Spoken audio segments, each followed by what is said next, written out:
있습니다. 네. 자, 잠깐 소리하고 화면 좀 확인해 볼까요? 난 지금 소리도 잘 들리고, 화면도, 이상 없이 잘 보이신다 하시면, 예, 1번 한 번만 눌러주세요. 유튜브 들으시는 분들도 마찬가지. 1번 한 번만 좀 부탁드리겠습니다. 소리도 잘 들리시고, 화면도 매우 정상으로 잘 보이신다면, 1번 한 번만 부탁드리겠습니다. 네.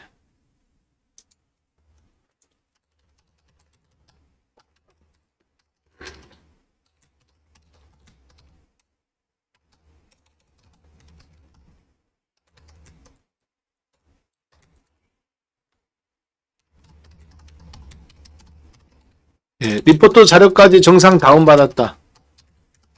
그러면 7788 한번 좀 부탁드리겠습니다. 네.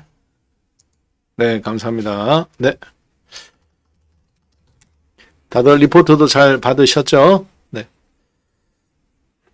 네, 감사합니다. 자, 그러면 오늘 저녁 방송을 진행하겠습니다. 사실은 제가 여러분께 먼저 양해 말씀을 구할게요. 원래 어제 저녁 때 방송을 해야 되는데 제가 뭐 크리스마스나 쉬는 걸 몰랐겠습니까?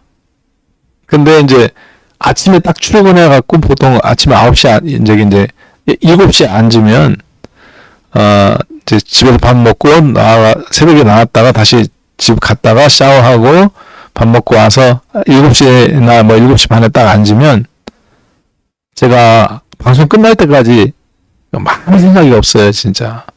점심 때 뭐 잠깐 나간다든가 그러면 모를까. 그래서 크리스마스라는 걸 잃어버리고 있었습니다.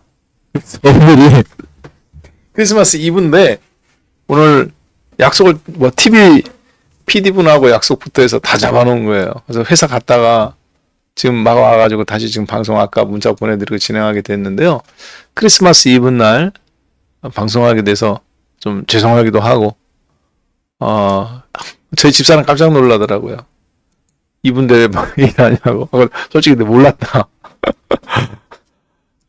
그래서 오늘 부득이하게 방송을 하게 되었습니다. 어제 자료를 이틀 전부터 준비를 했는데 사실 주말부터 준비를 했는데 원래 뽑은 자료는 이 자료입니다. 근데 솔직하게 별로 마음에 들지가 않았어요. 네. 그래서 오늘 부득이하게 원래는 이 자료를 뽑았어요. 이렇게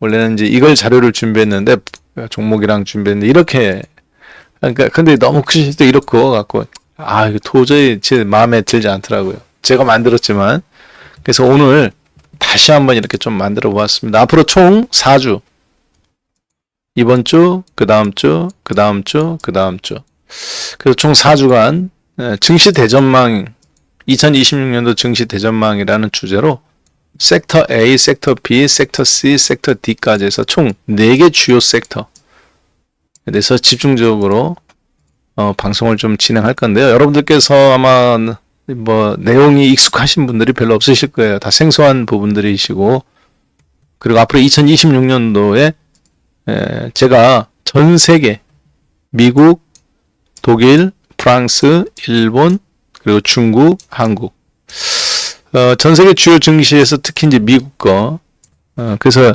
미국에서 가장 많이 팔린 내년도 2026년도 증시 전망 책 10권 주식 관련해서 가장 종목 및 섹터에 대해서 분류한 거 그리고 국내에서 5권 독일에서 5권, 일본에서 5권, 프랑스에서 5권, 중국에서 5권 이렇게 하니까 총 책이 26권인가 7권인가 나온 것 같더라. 25권인가 나온 것 같더라고요. 그리고 이 가운데서 섹터별로 다 나누고 그래서 가장 많이 다룬 섹터 그렇게 해서 분류를 했더니 종목이 총 한 350개 정도 나왔던 것 같아요. 그래서 그걸 다 분석을 다 자료를 끝내놨습니다. 그 자료가 이 자료예요. 아까 보셨던 색깔 좀 이상한 거 한 명이 있었잖아요. 이거. 그래서 며칠간 날 새갖고 글로벌 투자 전망이라 해갖고 이제 글로벌 증시 흐름 속에서 한국 증시 어떻게 될 건가 쭉 이렇게 했는데 그렇게 썩 마음에 들지가 않았습니다. 대신 여기서 하나 얻은 건 있어요. 네. 제가 미처 파악하지 못했던 부분이 스위스의 증시 관련된 내용에서 미국하고 우리나라하고에서 맞물려 가면서 바로 바이오 종목 중에서 AI 바이오라고 그러죠. 바이오 마크라고도 불리고 AI 바이오라고 그러는데 신약 개발하는 거, 그 관련된 부분들에 대해서 하나 좀 기존에 없었던 건데 하나 얻었습니다. 그래서 그 부분은 앞으로 2주나 다다음 주 정도에 한번 강의를 진행을 하고요. 오늘은 가장 한국의 중심이 되는 반도체에 대해서 개념에 대해서 한번 이야기를 하도록 하겠습니다. 지난번에 하이닉스 했는데 또 하냐 라고 생각하실 수 있겠지만 내년도잖아요. 앞으로 내년도에 어떻게 할 건가. 그래서 오늘 강의를 여러분이 이해 못 하시더라도 그냥 들으세요. 2번 듣고 3번 듣고 나중에 종목들 듣고 이제 한번 내년 상반기나 3월달 정도 뉴스에서 막 나올 때 혹은 빠르면 2월달 나올 때 저 그때 얘기했던 게 이런 종목 이런 얘기였구나 라고 개념을 이해하실 수도 있을 것 같습니다. 이렇게 미리 말씀드리는 이유는 2026년도에 가장 큰 흐름이 예상이 되고 있는 분야이기 때문에 그렇습니다. 자, 그러면 결론부터 간략하게 말씀드린다면 2026년도에는 큰 화두가 하나가 있는데요. 어떤 거냐면 알파 시대입니다. 소위 얘기해서 이렇게 알파라고 그러죠. 전 세계적으로 이제 베타의 시대는 끝났습니다. 제가 아까 말씀드렸잖아요. 미국에서 가장 많이 베스트셀러로 팔린 2026년도 증시 관련된 10권, 프랑스, 독일, 스위스, 일본, 한국, 중국 이렇게 해서 쭉 모든 키워드를 다 분석해보고 거기서 집중적으로 다룬 것들이 있는데 공통적인 거는 빼고요. 자, 그렇게 해서 했는데 공통적인 어떤 그런 부분에서 증시 전반에 흐르는 맥락은 다음과 같은 거였습니다. 알파의 시대다. 그리고 분열, 통합의 시대가 아니라 분열의 시대다. 그리고 전쟁의 시대로 그렇게 큰 키워드가 나왔고요. 베타의 시대가 끝났다.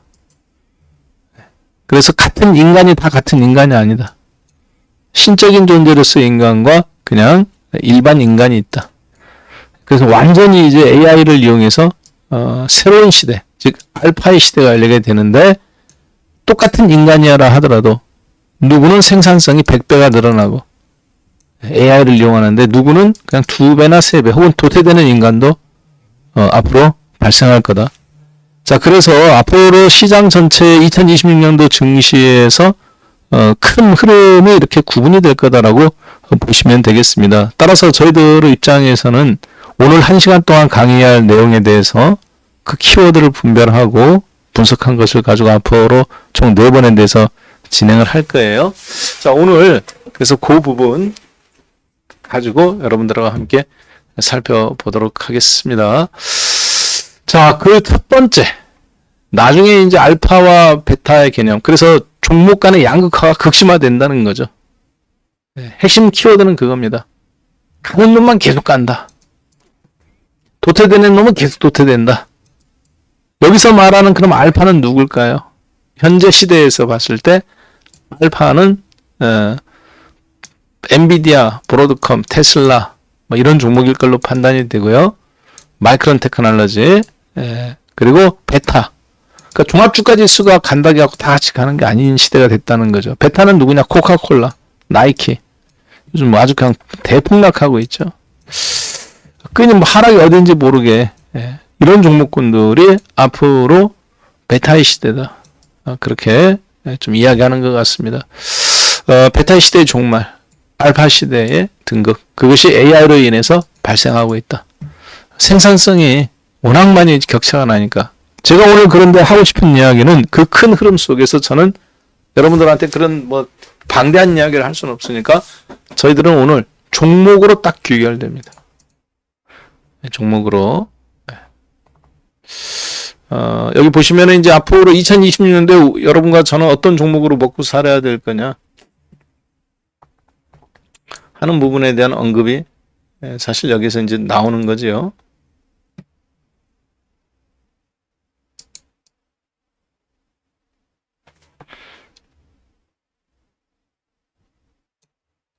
예.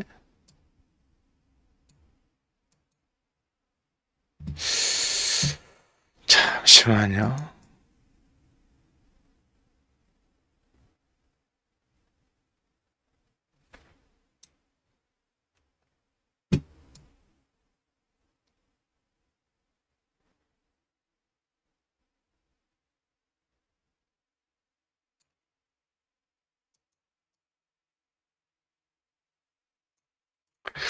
그래서 오늘은 바로 그러한 부분들 를 한번 보게 될 건데요. 네.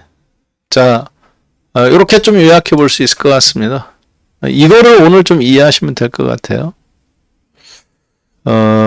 핵심 하드웨어 AI 관련 종목, 그리고 인프라 및 클라우드 종목, 그리고 파운데이션 모델 및 플랫폼 종목, 응용 서비스 솔루션. 오늘 여러분하고 함께 다루는 분야는 크게 세 분야입니다. GPU, TPU, 그리고 MPU. 이 세 개의 반도체의 특징에 대해서 하고 거기에 어떤 종목들이 어떻게 작동을 하는지. 국내에서는 삼성전자, 하이닉스, 그리고 네이버, 카카오, 그리고 솔트룩스, 셀바스, 루닛 이런 종목들. 이게 이제 어떤 시장에서 지금 큰 판에서 국제적인 판에서 움직이는 종목이고 그 가운데 한 토막 반도체를 생산하는 데 있어서 새롭게 등장하는 종목들이 있어요. 그 개념을 이해하셔야 됩니다. 자, 거기에 대한 부분은 이제 여기 이렇게 자세하게 나와 있습니다. 자, 그래서 오늘 강의는 쉽게 말하면 그래서 섹터 A를 강의를 하는 거예요. 첫 번째. 매주 특별한 일이 아니면 매주 화요일 날 밤에 저는 8시에 강의를 할 계획인데요. 이번 주만 조금 늦어졌습니다. 계속 진행하겠습니다. 자, 지난주에 저희들은 챗GPT와 구글의 AI를 놓고 양강구도. 물론 여기 이제 양강구도라고 하지만 중국 애들도 있습니다. 그까지 따지면 삼강구도죠. 전 세계는. 자, 그런데요. 일단 중국을 제외하고 2파전이었죠. 엔비디아의 챗GPT의 GPU, 구글의 제미나이의 TPU 이렇게 양강 구도였습니다. 현재 이게 2025년까지예요. 원래는 1강 구도였죠. 2022년도 잠시 뒤면 보시겠습니다만 전 세계 증시가 2022년도 10월 15일을 전후로 바닥을 찍고 현재 급등하기 시작해서 엔비디아 같은 경우 한 1500% 상승한 거거든요. 나스닥도 마찬가지고 뭐 더블 이상 나온 거고. 전 세계 증시가 그때를 바닥으로 해서 엔비디아 덕분에 그 1강 구도에서 이제 2강 구도 구글 개념으로 같이 나가는 거예요. 자, 근데 제가 오늘 강의할 내용은 어떤 거냐? 3강 구도에 대해서 좀 말씀드리고 싶습니다. GPU 1강 구도, 엔비디아 왕국이죠. 그 다음에 TPU 구글. 그 지금 현재 2단계로 건너가는 겁니다. 1강 구도에서 2강 구도로. 내년도 상반기까지 혹은 1분기까지는 이 흐름이 되겠지만 갑자기 이번 연도 하반기 로봇주가 급등한 것처럼 4, 4분기에 갑자기 1분기에 MPU 반도체가 폭등할 수도 있다. 심지어 MPU가 구글을 잡아먹을 수도 있습니다. 왜 그러냐면 TPU에서 조금 더 진보된 개념이 세분화된 개념이 MPU라고 볼 수 있거든요.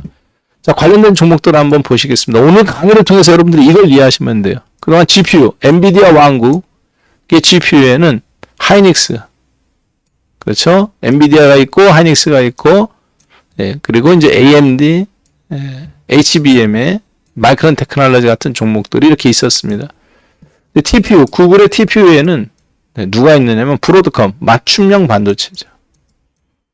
마벨 테크놀로지 이렇게 있습니다. 자, 그런데 앞으로 도래할, 현재 도래하고 있는 MPU 반도체, 인간의 뇌신경을 본따서 만든 뇌 그림이죠. 그래서 이 삼강구도에는 앞으로 누가 어떤 종목을 주목해서 되느냐. 사실 지금 잘 들리시죠? 이거 굉장히 중요한 얘기예요.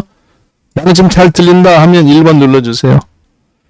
예. 여러분들께서는 모니터 화면 눌러주시죠. 유튜브 보시는 분들은 1번, 이 플랫폼을 통해서 들어오신 분들은 모니터. 자, 앞으로는 어떤 종목이냐?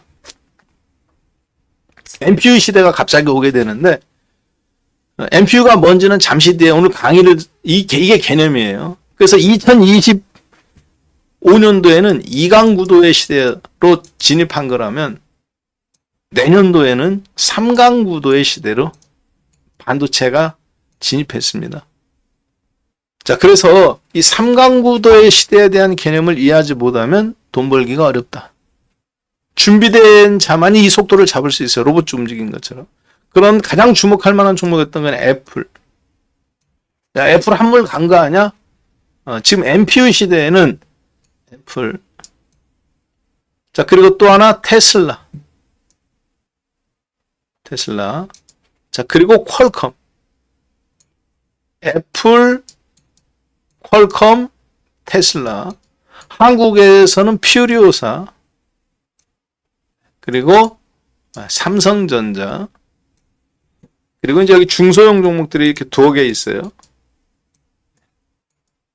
나중에 그 종목들에 대한 개념은 나중에 저희가 이제 매매하고 할 때 제가 문자로 따로 보내드리겠습니다. 오늘은 일단 이 전체적인 개념만 좀 잡으세요. 2026년도에는 주식시장에서 제가 4강 4번 한다 그랬죠. 첫 번째가 반도체, 두 번째 로봇. 순서대로 이렇게 하겠다는 게 아닙니다. 내년도에 당연히 반도체, 로봇, 그리고 AI 신약. 자, 이런 개념들이 지금 도래하고 있단 말이에요. 자, 그리고 이 반도체 중에서 오늘 2강 구도에서 3강 구도로 간다. 이 개념을 이해해 달라는 겁니다. 시계 방향으로 이제 이렇게 돌아가는 거죠. 엔비디아에서 구글로. 구글에서 MPU로. 자, 그런데 종목들은 엔비디아, 하이닉스 이런 종목들이 같이 올라간 거잖아요. 이번에는 브로드컴. 네. 자, 그리고 한국에서는 퓨리오사. 아직 상장 안 했어요. 비상장 회사인데 상장 가능성이 있습니다. 지금 구글이 지난번에 1조 원 주고 산다고 했는데 안 파는 거 있잖아요. 네, 미국 시장에서는 애플과 테슬라 그리고 퀄컴. 요게 앞으로 도래하는 MPU 시대에 가장 주목할 만한 이세 종목이다. 그럼 대표님 저는 미국 주식 사도 된다는 얘기인가요? 예. 엔비디아처럼 저런 종목군들이 여러분들의 인생을 바꿔놓을 수도 있다. 테슬라 너무 뻔한 종목 아니냐. 브로드컴도 사람들이 다 그때 그랬고요. 엔비디아에 대해서도 그랬습니다. 레인보우 로보틱스 너무 뻔한 종목 아니냐. 로봇 좋아할 때. 삼성 바이오로직스 너무 뻔한 종목 아니냐. 지내놓고 보니까 어때요? 걔들이 다 뭐 10배도 가고 5배도 가는 거잖아요. 시간이 1년 안에 올라가느냐 5년 10년 가느냐의 차이지. 자, 미국 시장은 지금 뻔한 종목. 네, 애플, 퀄컴, 테슬라. 특히 애플. 우리 2026년도에 가장 큰 기회가 올 수도 있다. 한국에서는 삼성전자, 그리고 오픈 엣지 프로그램, 이런 종목군들, 칩셋 미디어 같은 종목군들이 가능성이 약간 있습니다. 자, 그 다음에 여러분들이 받은 페이지 중에 이런 그림이 있죠. 요거는 뭐냐면 오늘 강의를 들으면 이게 이해되면 된 거예요. 오늘 강의를 다 듣고 엔비디아의 GPU는 이런 흐름이구나. 구글의 TPU는 이런 흐름이구나. MPU는 이거구나. 사실 이거를 설명하고 거기서 종목을 뽑아내는 순서인데 그러면 앞에 서론이 너무 길잖아요. 그렇죠? 저희들은 주식하는 사람들이 성격이 급하단 말이에요. 그래서 간결하게 메시지만 전하는 겁니다. 나중에 이제 이걸 가지고 이 개념을 갖고 계속 종목이라든가 이런 것들에 대한 설명들이 들어갈 거예요. 자, GPU 반도체라는 건 뭐냐? 그럼 잠깐 말씀드리면 이 그림에 다 되어 있습니다. 연산작용을 한다는 거죠. 인간의 뇌를 본따서 좌뇌 우뇌 연산작용을 하고 옆에 이제 이게 HBM이겠죠. 그래서 이렇게 작동을 하는 원리가 이렇게 구성되어 있습니다. 반면에 TPU는 어때요? GPU는 학습 효율, 학습의 제왕이죠. 호기심이 많아. 자율주행에도 관심이 있고 신약 개발에도 관심이 있고 그다음에 수학 문제에도 관심이 있고 요리에도 관심이 있고 온갖 다 관심이 있어요. 현대백화점에 들어가는 데이터 센터나 현대자동차에 들어가는 자율주행 데이터 센터나 GPU 칩이 같아요. 범용 칩이죠. TPU는 어때요? 효율의 스페셜리스트죠. 그렇죠? 각자 이미지면 이미지, 자율주행이면 자율주행. 각자 딱딱딱딱딱딱 구분되어 있어서 선택과 집중. 내가 그렇게 되어 있는 종목입니다. 자, 그 다음에 NPU. 오늘 강의의 어떤 본질적인 이유라고도 봐야 되겠죠. 왜? 2강 구도까지는 여러분이 알잖아요. 그렇죠? 여기까지는 여러분들이 알잖아요. GPU가 어떻고, TPU가 어떻고, NPU가 어떠냐. 그 개념을 좀 지금 오늘 정리하시면 될 것 같습니다. 자, NPU는 제가 왜 아까 애플이라든가 퀄컴이라든가 테슬라를 주목해서 봐야 되느냐. NPU는 스마트폰, 그 다음에 사이버 보안, 그 다음에 각종 데이터 센터 이런 거와 굉장히 밀접하게 TV, 자동차 이런 거하고 굉장히 냉장고 밀접하게 연관을 할 수가 있습니다. 그게 무슨 얘기냐면 NPU 같은 경우는 말 그대로 엣지 개인용 PC라고 보시면 돼요. AI의 개인용 PC판 늘 PC가 생겨서 내 손에 AI를 들고 다녀야 된다면 스마트폰처럼 혹은 서버를 회사에 노트북 가방처럼 딱 007 가방처럼. 근데 이 NPU는 사람 뇌의 어떤 작동 원리를 그대로 좀 카피를 냈습니다. 그래서 가장 큰 장점은 이 GPU나 TPU하고 가장 큰 차이점은 뭐냐? 첫 번째로는 개인화를 할 수 있다는 거예요. 그러니까 소위 얘기해서 온 디바이스 있죠?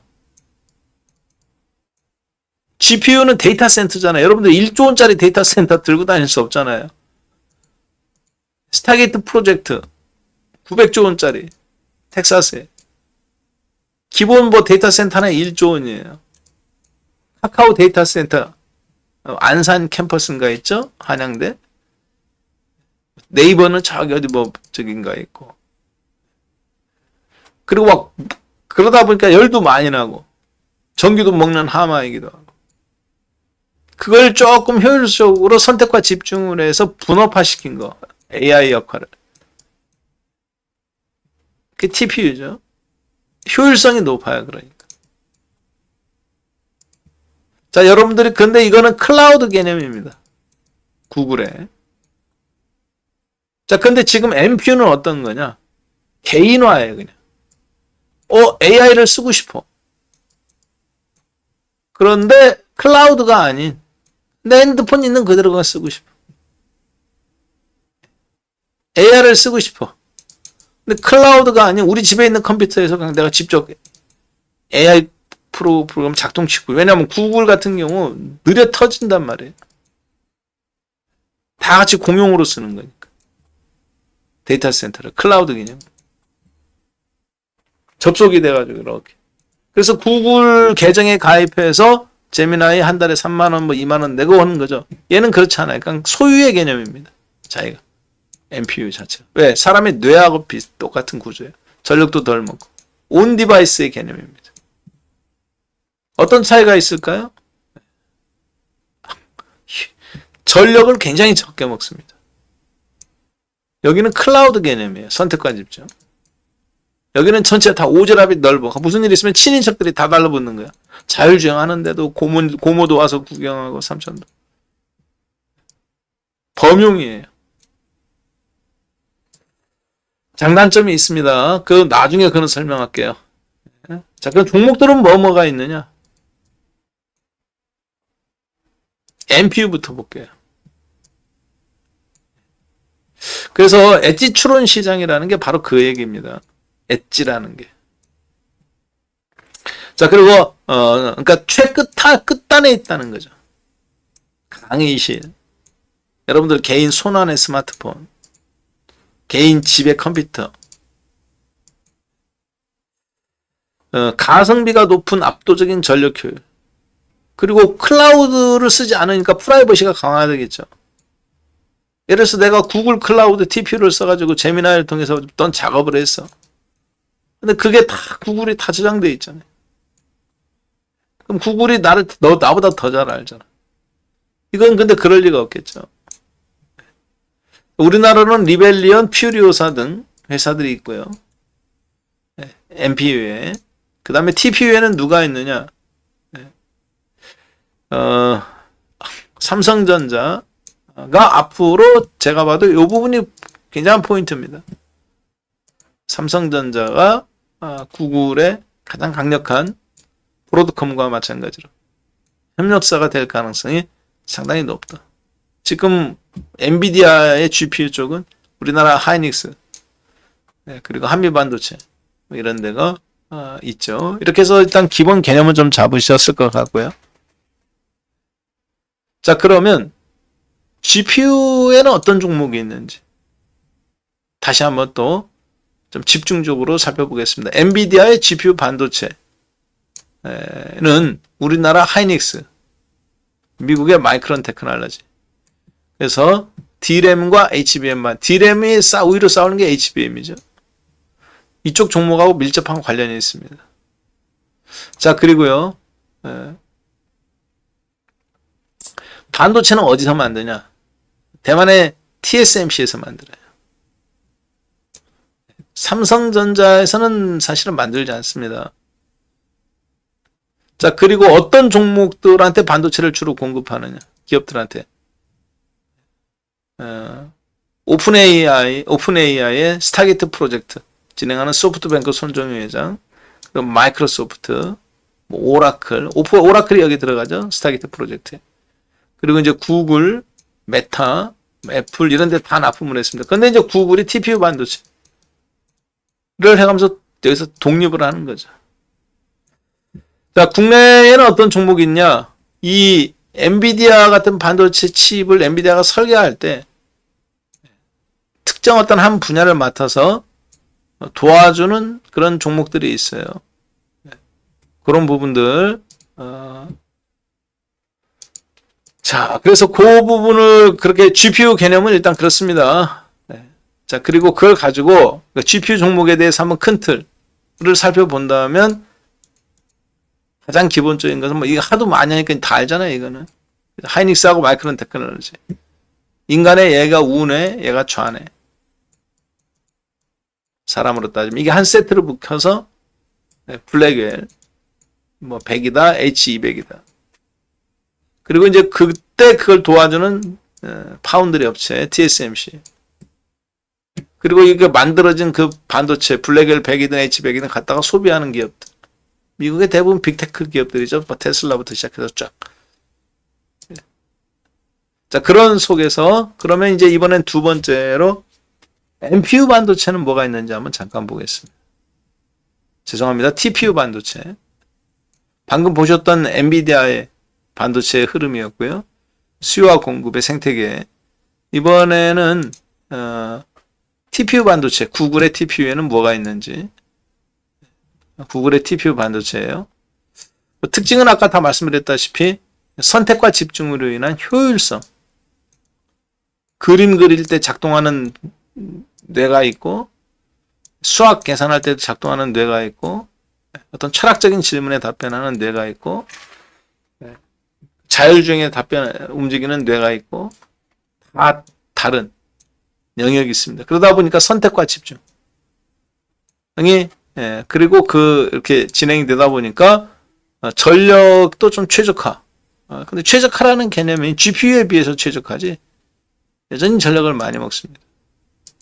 우리나라에서 공급되는 종목은요, 가장 중요한 종목이 삼성전자와 SK 하이닉스. 특히 SK 하이닉스는 이미 GPU에 엔비디아하고 밀접한 관련이 있어서 2026년도까지 HBM4 반도체가 다 완판됐습니다. 자, 다시 한번 말씀드릴게요. 우리나라 SK 하이닉스는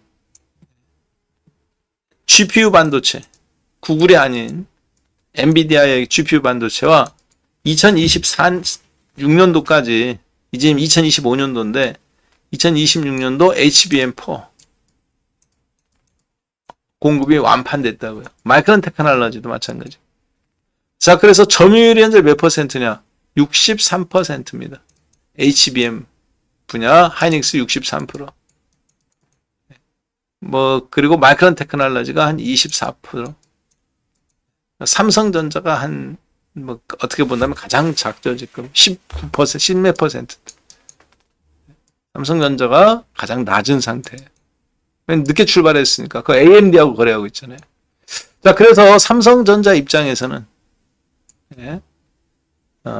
구글의 TPU의 반도체, 어차피 여기도 HBM이 들어가야 되거든요.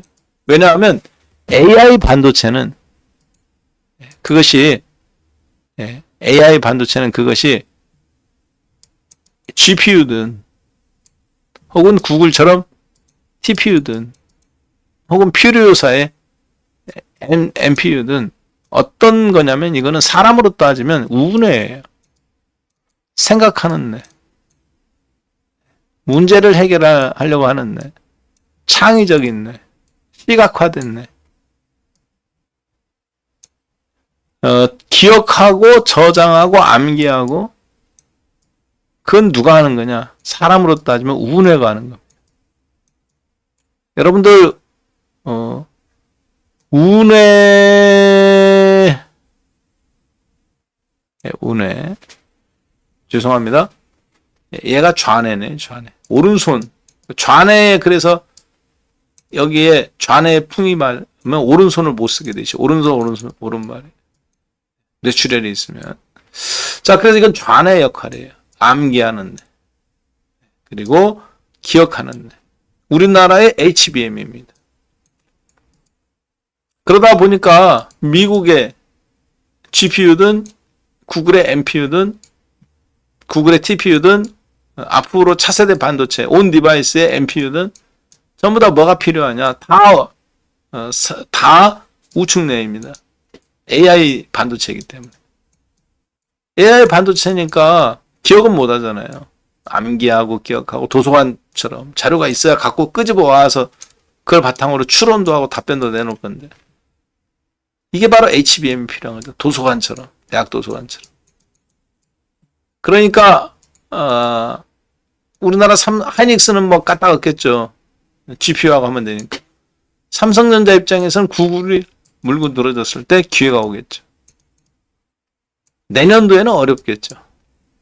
그렇지만 내후년도 정도는 기회가 있겠죠. 그렇지만 우리들 주식 입장에서는 우리는 지금 12월과 1월 이 사이가 중요한 거니까 당장 삼성전자한테 어떤 큰 기회가 당장 해가닥 뒤집힌다. 그렇게 생각할 필요 없습니다. 얘가 더 중요하죠. 하이닉스가. 이해되셨을 것 같아요. 그래서 이번 상반기, 내년도 참 상반기 1월달, 2월달 사이는 12월 지금부터 삼성전자보다는 하이닉스를 매매하는 게 저는 맞다고 봐요. 자, 그 개념을 빨리 잡으셔야 돼요. 자, 그런데 이제 그리고 우리나라 쪽에서는 클라우드잖아요. 얘는 클라우드. 다시 한번 혹시 여러분들이 개념을 못 잡으신 분이 있을 수 있기 때문에 잡아보면 이렇잖아요. GPU는 학습의 끝판왕이잖아요. 모든 걸 학습하잖아요. 효율성은 떨어지지만. 그러니까 전기도 많이 먹고 오지랖이 넓으니까. 그 오지랖 넓은 거를 좀 효율적으로 선택과 집중을 하기 위해서, 즉 효율성. 그게 TPU죠, 구글에. 그래서 하나씩 이렇게 선택과 집중을 통해서 너는 이것만 해, 너는 이것만 해. 분업화시킨 겁니다. 너는 그림만 그려. 너는 산수만 계산해. 너는 사치 계산만 해. 너는 정보를 제공해. 너는 자율주행만 해. 그렇게 선택과 집중화를 한 겁니다. 자, 그 다음에 NPU는 아까 온 디바이스라고 했잖아요. 그러니까 얘는 클라우드가 필요해요. TPU는. 구글의 클라우드 이런 개념에 적합한 형태입니다. 자, 그러다 보니 종목도 이렇게 나오는 거죠.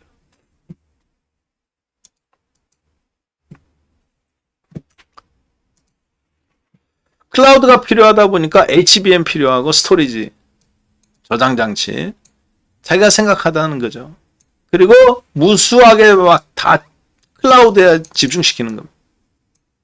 업무는 분업인데 중앙 집중식이에요. 구글의 클라우드에. 진정한 어떻게 보면 데이터 센터의 끝판왕이라고 볼 수 있겠죠. 그래서 구글이 TPU를 개발했을 때 미국에서 가장 위험한 종목이 어떤 종목이냐? 아마존의 웹 서비스, AWS. 아마존 웹 서비스. 왜? 얘가 위협한단 말이에요.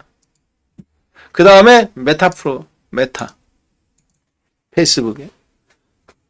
구글의 클라우드를 이길 수 있을까요? 애들이? 못 이기겠죠. 전 세계 점유율 32%인 아마존 웹 서비스. 자, 클라우드의 개념이다 보니까 TPU는 효율성은 좋고 전기도 덜 먹지만 선택과 집중을 통해서 거기 안에 다 담아야 돼. 데이터 센터. 그러다 보니까 뭐가 필요하냐? 대규모 저장 장치가 필요합니다. 그래서 최근에 미국 주식들을 보면 샌디스크 계속 올라가요. 실제 그런가 한번 잠깐 볼까요? GPU가 개발됐을 때만 해도 별로 인기가 없었던 AI 시대, 엔비디아의 시대에 별로 인기가 없었던 이 샌디스크 같은 종목. 왜냐하면 단순 저장 장치는 AI 시대에 완전히 한물 같다고 생각했습니다. 다들.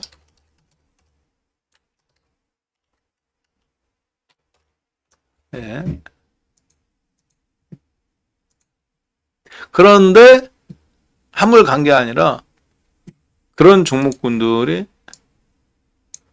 그런 스토리지 기업들, 그걸 이제 스토리지라고 그러거든요. 저장하는.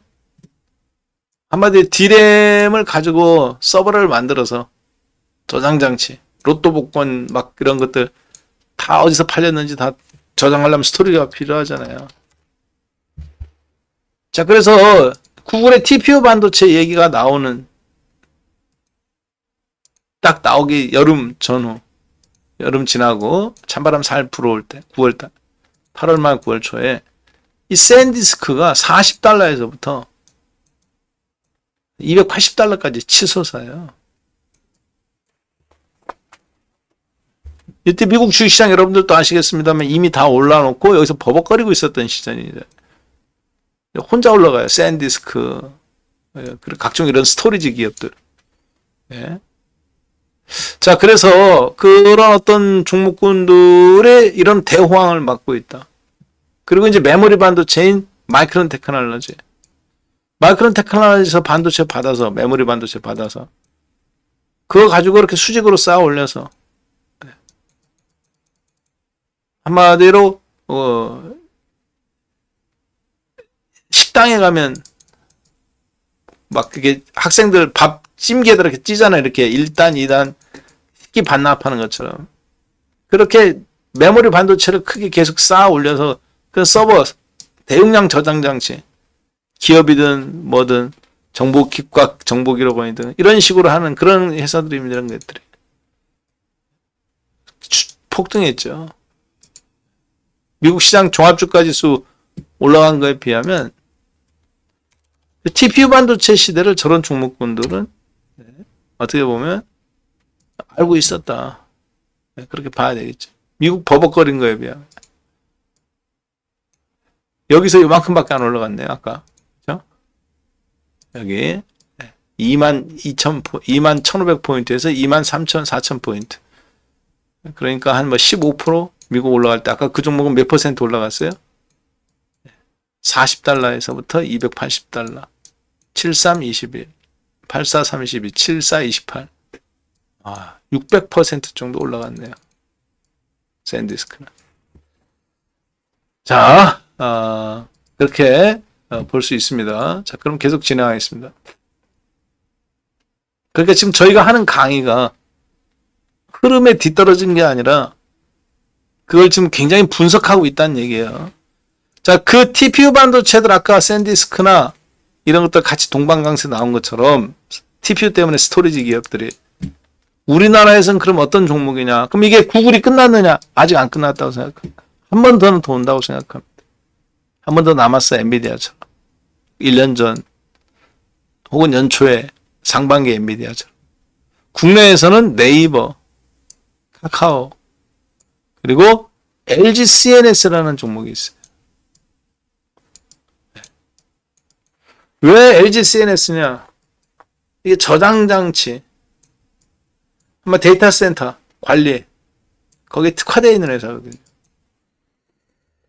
자, 그러다 보니까 구글의 움직임을 봤을 때 이 클라우드 플랫폼이라는 속에서 대규모 저장 장치 기능을 갖고 있는 이런 종목군들.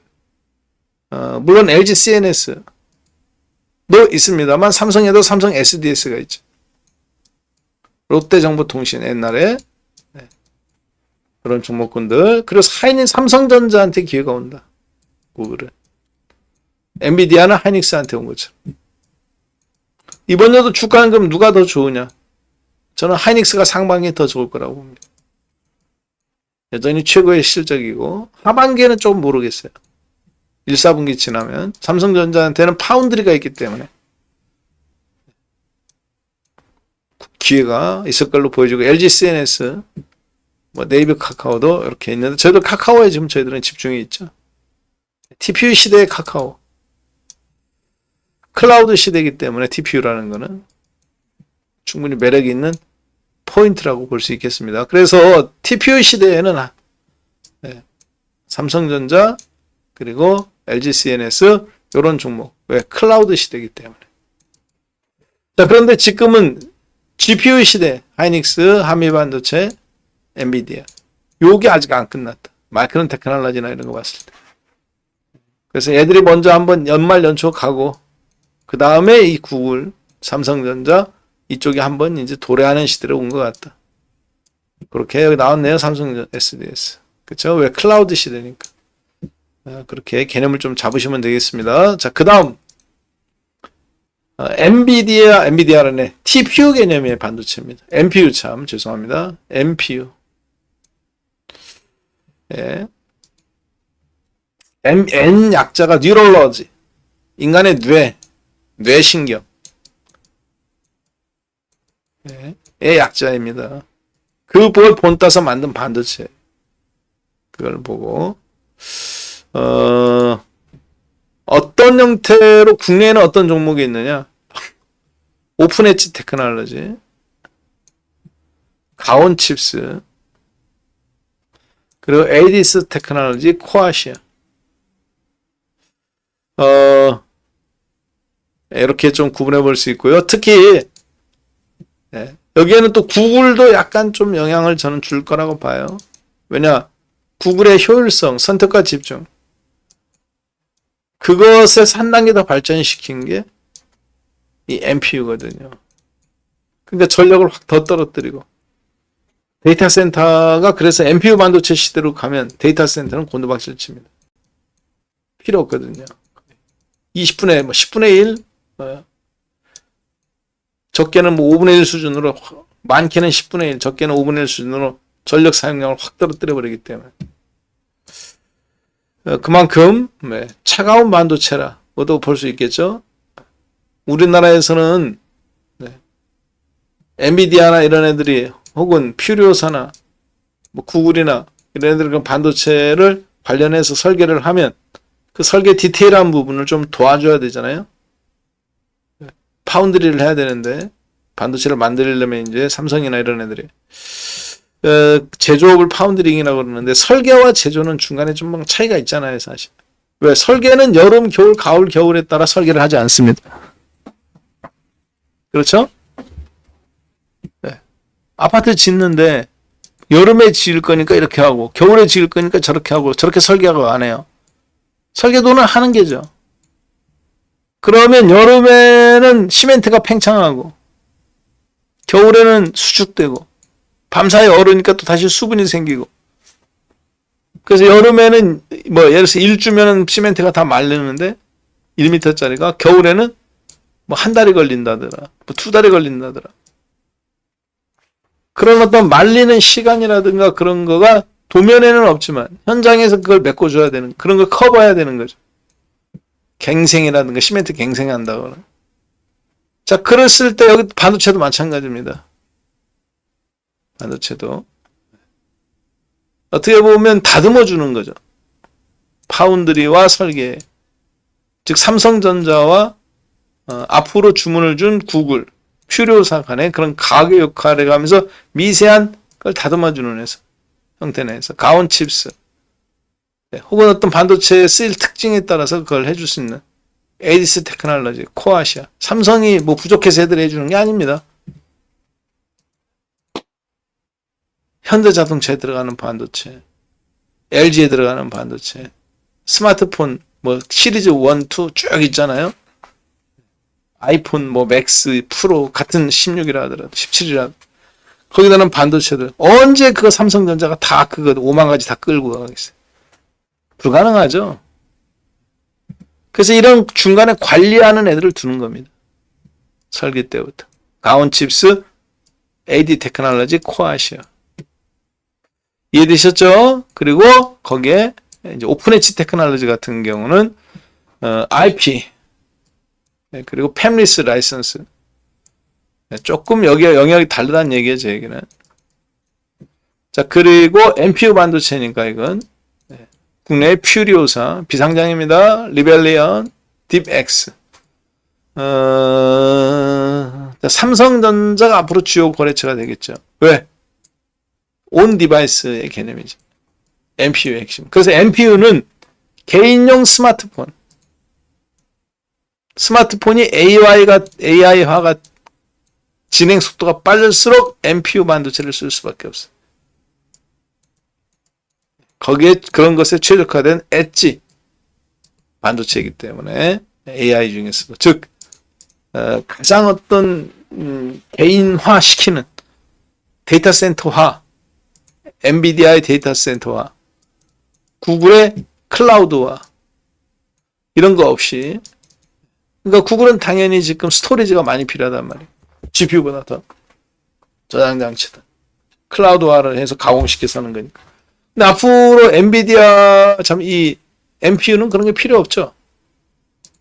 필요 없지는 않죠. 데이터 센터도 필요하지만 스마트폰이나 컴퓨터나 노트북이나 태블릿 PC나 혹은 갤럭시 와치나 어떤 반지 이런 거에다가 다양하게 나만의 엣지 디바이스 즉 온 디바이스인데 개인용 AI인데 PC 개인화의 PC된 퍼스널 컴퓨터화된 소장할 수 있도록 만들어주는 거예요. AI를 내가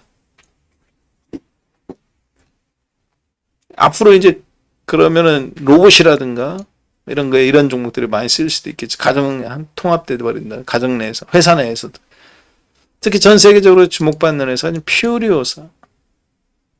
그럼 가온 칩스와 오픈 엣지 테크놀로지 한번 차트 한번 나중에 볼게요. 오늘 목표는 그게 아니니까 시간만 잘못하면 더 길어지니까.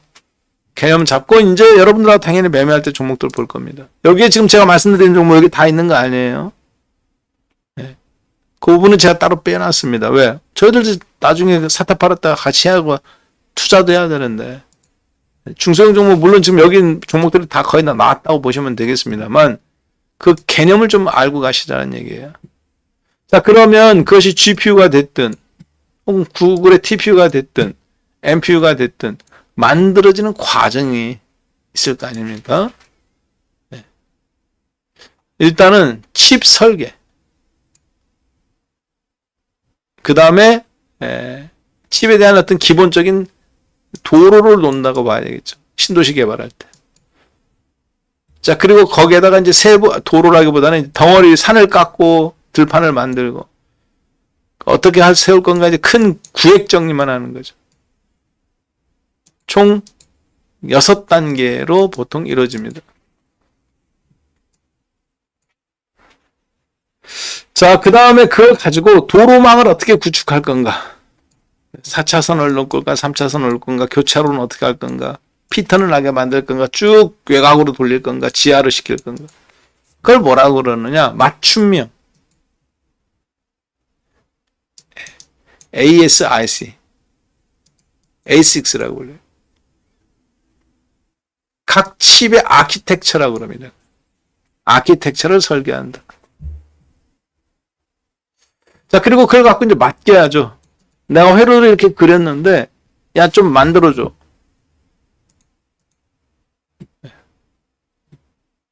엔비디아는 대만의 TSMC한테.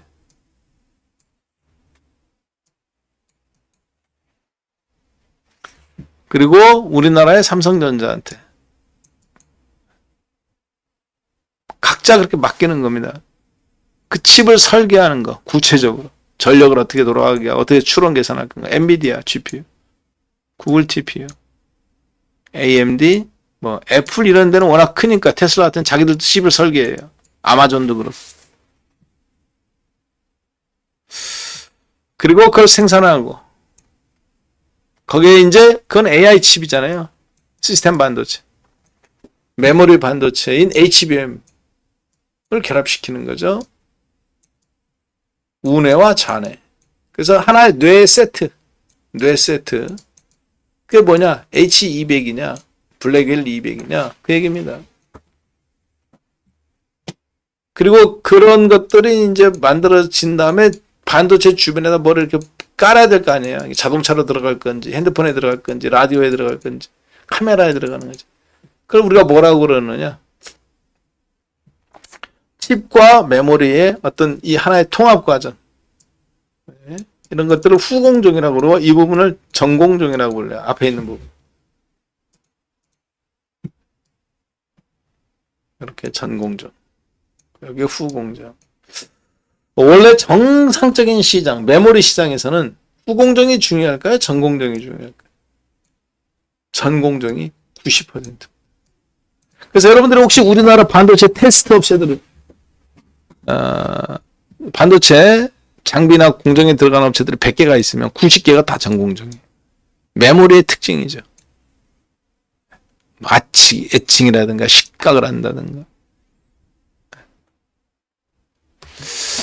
만드는 과정에서 뭐 레이저를 깎는다든가 전공정입니다. AI 반도체는 어떨까요? 메모리 반도체는 전공정이 굉장히 중요해요. 대량으로 생산해야 되니까. 100억 개 찍었어. 반도체를. 샘플 1개만 테스트하면 다 똑같죠. 왜? 메모리 반도체가 다 똑같잖아요. 반면 AI 반도체는 어때요? 다 다르죠. 기아차에 들어가는 AI 자동차. 아반떼에 들어가는 거. 왜? 1500cc나 2000cc나 차는 회사는 똑같아. AI 반도체는 그래서 어떻게 보면 후공정. 테스트하기가 굉장히 까다롭습니다. 핸드메이드 맞춤형이에요. 자율주행 맞춤형. 그렇죠? 아마존이나 현대백화점의 맞춤형. 유통 물류. 그래서 시스템 반도체 및 이런 반도체는 뭐가 중요하냐? 반도체 공정 과정에서 이게 중요하다라기보다 과거에는 중요도가 10이었다면 지금 50까지 올라온 거죠. 과거의 중요도가 메모리 반도체, 파운드리인데는 지금 시스템 반도체인데 메모리 반도체 만약에 하이닉스가 있었다면 전공정이 90%, 후공정은 10%인데.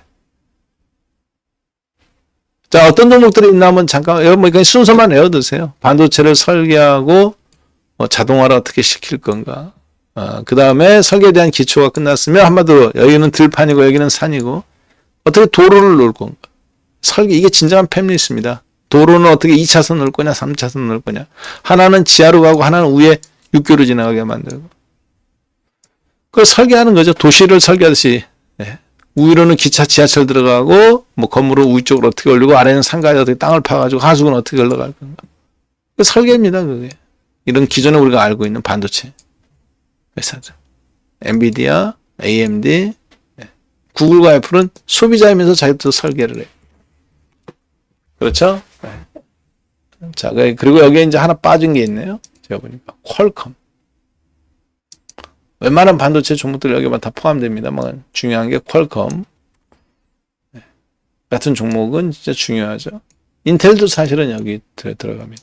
여기도 들어가고 아몰딩스, 시놉시스, 카덴 그리고 여기 이제 인텔 이것도 하고 다 하려고 그러죠. 우리나라는 뭐 하이닉스부터 시작해서 삼성전자는 사실 모든 전 공정을 다 합니다. 전 과정을 설계에서부터 기초 설계에서부터 설계까지 그리고 자기네들이 파운드 위탁 생산하죠. 하이닉스는 못하지만 삼성은 여기는 하이닉스, 삼성전자 다 하는 거고 후공정까지 테스트까지 해요.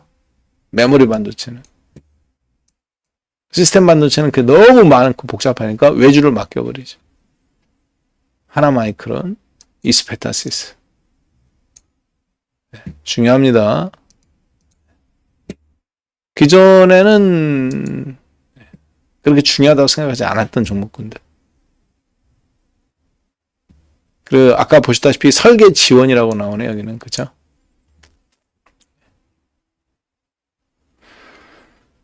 설계 지원.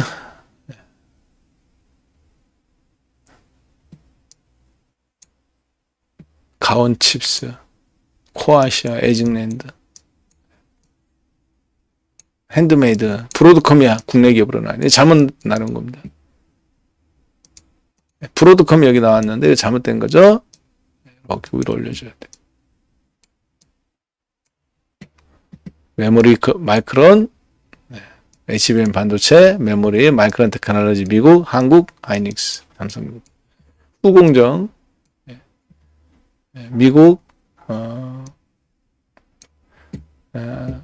대만, ASE, 그리고 암코, 후공정. 국내는 하나마이크론, 이스페타시스. 잠깐 하나마이크론하고 이스페타시스 종목 한 번만 보고 갈까요? 강의가 살아있어야 되니까.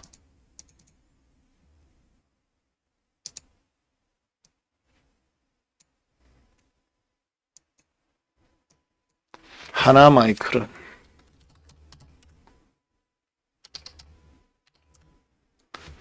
네, 하나마이크론 일봉입니다. 쫙 올렸다가 지금 이렇게 눌림목이네요.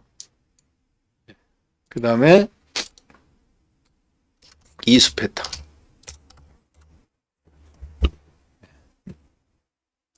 $30,000원에서 $150,000원 올렸다가 이렇게.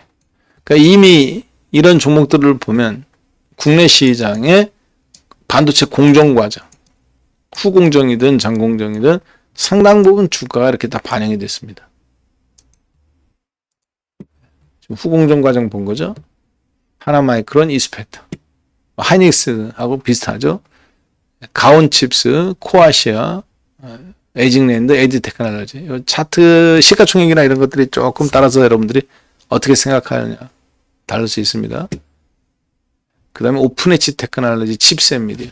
특히 칩셋 미디어 시대가 이제 온 것 같은데,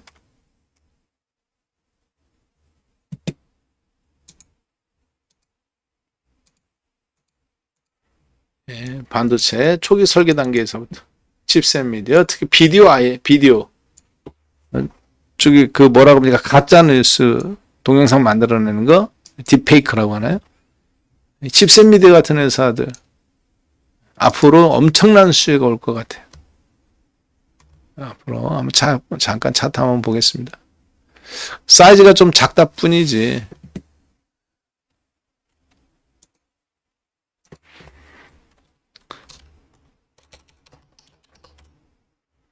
차트도 어제도 말씀드렸다시피 이틀 전에도 차트 좋다고 했잖아요. 제가 눌림목이나 이미 그래도 누가 손 좀 탔네요. 그쵸? 네. 자, 저희가 이런 종목들 여러분들이 구별할 줄 알면 되는 거예요. 칩셋 미디어 그때 칩 설계 기본 신도시 지을 때 산도 밀고 논도 밀고 평탄화 작업하는 거라 그랬지? 똑같아. 공원으로 만들 거냐, 아파트 단지냐, 운동장이냐, 소방서냐, 도서관이냐, 시청 들었을 거냐. 그 개념, 블록을 나누는 개념이라고 보시면 되겠어요. 반도체 설계 가장 첫 번째 단계이기도 하죠. 보통 메모리 반도체는 이걸 처음부터 끝까지 얘들이 다 합니다. 하이닉스 여기서부터 끝까지 다 하죠. 고공정까지. 시스템 반도체는 어때요? 지금 보시는 거 여러분들은 시스템 반도체 개념을 보는 거예요. 즉 엔비디아나 구글이나 AMD나 애플이나 인텔이나 이런 시스템 반도체 기업들, 반도체 설계를 맡기는 회사들은 자기네들이 다 안 합니다. 오픈 엣지한테 맡겨. 그건 칩셋 미디어한테 맡겨. 왜? 실력이 없어서 맡기는 게 아니에요. 직접 관리를 하려고 하면 다품종 소량 생산이에요. 메모리 반대처럼 막 1억 개씩 찍어내고 그런 게 아닙니다. 1억 개를 찍는데 한마디로 1000만 개씩 10개인 거예요. 하나는 자동차에 들어가는 거, 하나는 핸드폰에 들어가는 거. 자동차에 들어가는 거 다 이걸 1억 찍었다. 아반떼에 들어가는 거 1000만 개. 그랜저 그 1000만 개. 에쿠스에 2000만 개. GV. 그래서 이런 것들을 자기네들이 다 관리를 못 합니다. 종류가 워낙 많으니까. 다품종 소량 생산. 메모리는 소품종 대량 생산. 기성화처럼 막 찍어내는 거죠. 지금 보시는 이 공정 과정은 메모리 공정 과정이 아닙니다. 반도체는 시스템 반도체 있고 메모리 반도체 있다겠죠. 시스템 반도체의 지금 로직, GPU, NPU, TPU 개념이에요. 반도체가 만들어지는 종목들은 이렇게 연결되어 있다는 거죠. 여기 미국에서는 마이크론 테크놀로지 메모리에,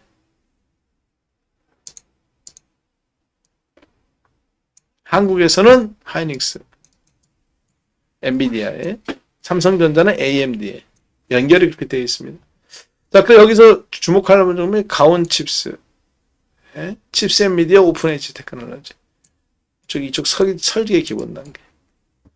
얘들이 부족해서 주는 게 아니다. 우리나라 워낙 품질 종류가 많기 때문에 외주를 주는 게 훨씬 저렴하다. 그러면 앞으로 TPU 시대와 NPU 시대에는 이 파운드리가 굉장히 더 중요합니다. 삼성전자, 여기도 마찬가지고 애들밖에 없으니까. 다른 회사들은 손을 잡아야 될 거 아니에요, 누군가를. 하이닉스를 잡든 마이크론을 잡든. 누가? 퀄컴이. 브로드컴과 엔비디아는 이미 TSMC한테 손을 잡았지만 앞으로 퀄컴이라든가 애플이라든가 좀 그거보다 레벨이 떨어지는 회사들은 누군가한테 이걸 맡겨야 되거든요. 왜 맡기느냐? 다양한 시대잖아요. 가장 큰 장점, NPU의 가장 큰 장점은 뭐냐? 어디 갔어?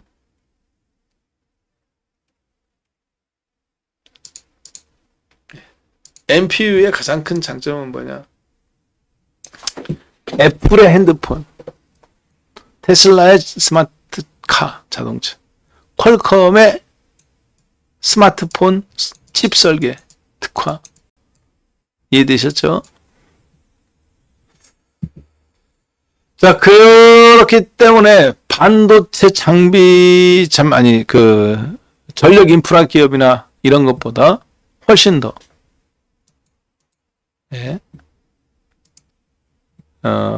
이런 종목군들이 국내에서 NPU 시대와 열려가면서 가능성이 있다. 자, 그리고 잘 들으세요. 내년도에는 엔비디아를 기대하시면 안 됩니다. 제가 아까 2강 체제에서 이제 3강 체제로 가느냐. 1, 4분기까지는 TPU가 될 것 같아요. 그대로도 계속 올라가고. 근데 NPU가 순식간에 와버릴 수 있는요. 내년도에 엔비디아가 내년도까지는 괜찮은데 2027년대는 성장이 거의 멈췄어요. 120% 상승. 다시 여기서도 또 120% 상승. 6,900억 달러가 억 달러네. 609억 달러. 한국 돈으로 600억 달러면 90조 정도 됩니다. 여기에는 1,300이니까 한 1,700조 원, 170조 원 정도 계산하면 돼요. 대략 환율 집어넣었을 때. 2026년도까지는 이렇게 이제 일단 100%씩 성장했던 게 일단 줄어들어요. 근데 2027년도에는 확 줄어듭니다. 겨우 20%대로 100%씩 넘게 성장하고. 내년도에가 저는 엔비디아 주가 피크라고 봐요. 이때까지는 안 못 갈 것 같다. 새로운 수요가 나올 때 2027년도는 어렵다. 오히려 사상 최대 실적이긴 하지만 2026년도 상반기 5월, 6월부터 빠르면 혹은 미리 조정받고 좀 더 6, 7월 버티다가 이렇게 될 수도 있겠죠. 엔비디아 실적 둔화폭이 100%, 120%, 120% 이렇게 하다가 갑자기 지금 이제 70%, 80% 떨어지고 성장성이 엔비디아 매출이 그 다음에 내년도에는 이제 2028년도에 20%대인데 이렇게 되면 주가는 미리 곤두박질이죠. 그래서 2026년도 상반기까지 혹은 3월달까지 4월달까지 거의 미국 시장도 피크가 나올 가능성이 있다. 한국도 마찬가지입니다. 그리고 그걸 가지고 종목 아래로 구분해서 보았습니다. 특히 중소형 종목에서 AI 서비스 응용 및 솔루션 분야에서 루닛이라는 회사 표시되어 나는데요. 네, 각별히 앞으로 시대에 보도록 긍정적으로 좀 보도록 하겠습니다. 자, 이렇게 해서 오늘 모든 방송은 일단 개념 방송이에요. 마무리하겠습니다. 그래서 오늘 여러분들은 이 방송을 통해서 이거 하나만 생각하시면 돼요. 2026년도 앞으로 가장 유명한 종목은 AI 반도체인데 그게 이강구도 챗GPT의 엔비디아 그 다음에 구글의 TPU가 나와가면서 1강구도에서 2강구도로 바뀌게 됐는데 즉 그렇죠. GPU 1강구도에서 이제 TPU 2강구도로 바뀌게 되는데 여기에 3강구도가 하나 더 생긴 거죠. NPU. 한국한테 그래서 기회가 있다는 얘기예요. 누구한테? 1강구도에 포함되지 못했던 하이닉스는 GPU 엔비디아 왕국에 포함됐죠. 영주권 받았잖아요. 시민권. 한미반도체도 그렇고. 구글, 브로드컴. 우리나라 이제 NPU 시대는 누구냐? 퓨리오사, 디벡스, 그리고 무엇보다 애플과 테슬라 해외에서.